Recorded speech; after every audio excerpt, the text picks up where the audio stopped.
Madam President, Excellencies, distinguished delegates, this year we gather at a historic moment when we are commemorating 80 years since the founding of the UN, but in a somber mood.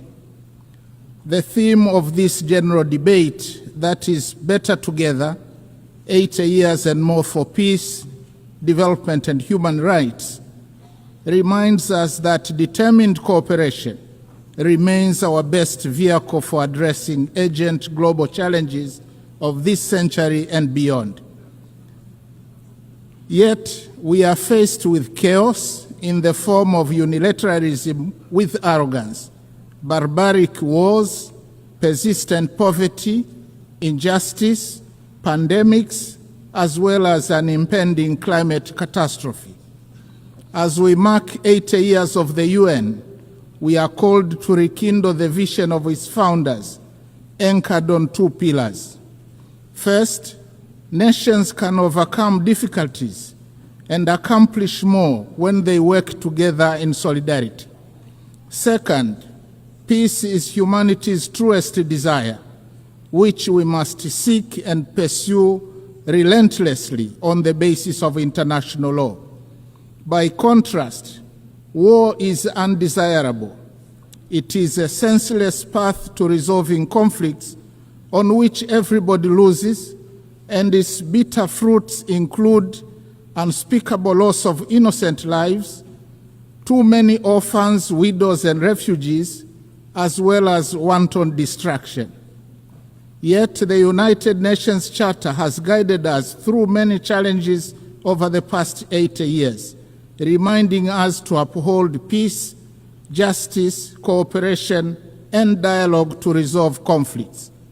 Today, as the world faces new tests, we must therefore hold firmly to these same principles, for it is only by respecting and living by the Charter that we can honor the past and build a safer and better future for all of us. Excellencies, the past 8 decades also remind us that change is the only constant in our world. The challenges of today are not the same as those of yesterday, nor will they be the same tomorrow. Thus, for the UN to remain relevant and is true to its noble mission, it must embrace change. Tanzania welcomes the UN 80 Reform Initiative unveiled in March this year, which seeks to enhance efficiency across the UN system and strengthening effectiveness. My country stresses the importance of upholding the principles of transparency, equity, and objectivity in the process, so as to renew trust and foster inclusive global governance. We thank the Secretary General for engaging member states in this endeavor. Nevertheless, Tanzania reiterates Africa's position on redressing the continent's underrepresentation in the Security Council and calls for admission of at least 2 permanent seats for Africa with veto power, as articulated by the Zuluini Consensus. Tanzania also joined other countries of the Global South in demanding urgent and comprehensive reform of the global financial system. While we support the outcomes of the 4th International Conference on Financing for Development held in Seville, Spain this year, we renew the call for scaling up long-term concessional financing, revising sovereign credit rating frameworks, and rethinking debt sustainability assessments in order to unlock capital for investment in infrastructure, education, health, and climate adaptation. We reiterate our demand for increased voice and representation of Africa in the governance structures of the IMF and the World Bank. These noble demands have gone unheeded for a very long time and must be addressed now. SDGs remain our common plan for a better world. Yet, with only 5 years left before 2030, it has been established that over 80% of the targets are off track, with progress on more than half of the goals being weak and insufficient. The big elephant in the room, suffocating progress, is an estimated financing gap of $4 trillion per annum. Nevertheless, Tanzania remains committed and has made strides in implementing the 2030 agenda, with overall performance estimated at 60%. Examples include SDG 3, where maternal mortality declined from 750 deaths per 1,000 live births in 2000 to 104 in 2022. For SDG 6, access to clean and safe water increased in both rural and urban areas from 32 and 55% in 2000 to 79.9 and 94% respectively by 2024. On affordable clean energy, SDG 7, the number of villages connected to electricity increased from 8,587 in 2000 to 12,318 in 2024. Only 15 villages remain without electricity. However, significant challenges remain, especially on environmental sustainability, that is SDGs 13, 14, and 15. Going forward, we urge the international community to strengthen collective response to climate change, seizing the opportunity presented by COP30 in Belém, Brazil, prioritizing delivery on the pledges for climate action, including capitalization of the Loss and Damage Fund. We call for increased long-term concessional financing, technology transfer, and fairer trade terms to complement our zeal in domestic revenue mobilization, reversing capital flight, and pursuit of win-win partnerships in the exploitation of our natural resources. I am glad to inform the Assembly that in June 2025, we launched the Tanzania Vision 2050 that articulates our long-term development aspirations and dovetails quite well with the SDGs agenda. Excellencies, peace is not a bonus. It is a prerequisite for socio-economic development. We must therefore seek and pursue peace tirelessly.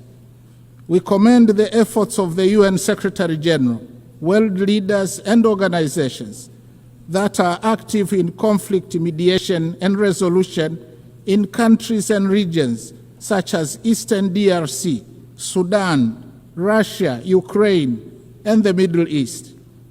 As we commemorate the Beijing +30 and celebrate the progress made in promoting gender equality and the empowerment of women, we call for full involvement of women in the quest for peace. In this regard, I must say Her Excellency Dr. Samia Suluhu Hassan, the first woman president of Tanzania, has shown the way in articulating policies and actions that strengthen the role of women across all sectors of our society. Regionally and internationally, she has been a champion of peace, justice, security, and clean cooking. Tanzania, as a member of the African Union Peace and Security Council, and in our then role as chair of the SADC organ on politics, defense, and security cooperation over the past year, actively contributed to peace initiatives and supported measures to prevent and resolve conflicts. In this spirit, Tanzania announces its candidacy for a non-permanent seat on the UN Security Council for the term 2029-2030, reaffirming our commitment to global peace and security. Excellencies, Tanzania opposes the continued imposition and proliferation of unilateral coercive measures which undermine the principles of sovereign equality and peaceful coexistence enshrined in the UN Charter.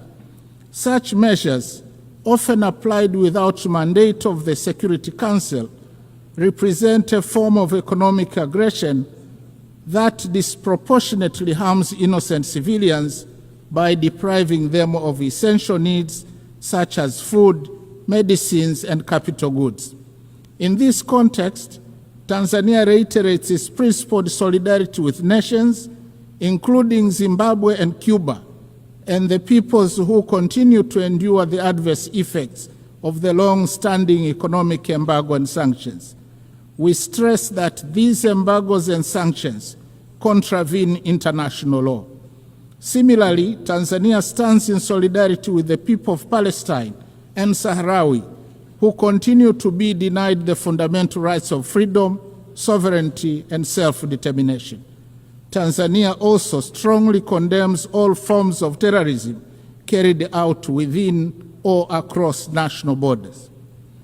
Madam President, Excellencies and distinguished delegates, in his last speech to the United Nations General Assembly prior to retirement in 1985, Mwalimu Julius Nyerere, the founding president of my country, articulated the principle that, and I quote, "To be silent when we see danger, to refrain from attacking policies which are seen as contrary to the interests of peace and justice, to do these things would be to surrender our freedom and our dignity. That we shall never do." End of quote. Following the same principle, Tanzania considers unilateralism and misuse of military might, as well as shameful incapacity of the international community and global powers to bring an end to bloodshed and horrific wars raging in many places around the world to be unacceptable. Similarly, Tanzania condemns the resurging use of the law of the jungle as a means of resolving conflicts, as well as committing atrocities that cast shame on the whole of humanity, particularly extreme violence against children, women, the sick, and the elderly in conflict situations, as well as imperial attitudes, including that of regarding Africa as a free mine to be exploited and ample land to be plundered. The hypocrisy and scandal of international companies, some of which are state-sponsored, to continue to prosper from the exploitation of Africa's natural wealth while causing or supporting conflicts should be brought to an end now. Instead, Africa needs win-win partnerships in the exploitation of our natural wealth. Tanzania also reminds the international community that increased military spending on research and manufacture of weapons for money is tragic and morally wrong. It obstructs the quest for peace in the world and takes away an enormous amount of resources that could have been used to propel sustainable development and prosperity for all humanity. I thank you.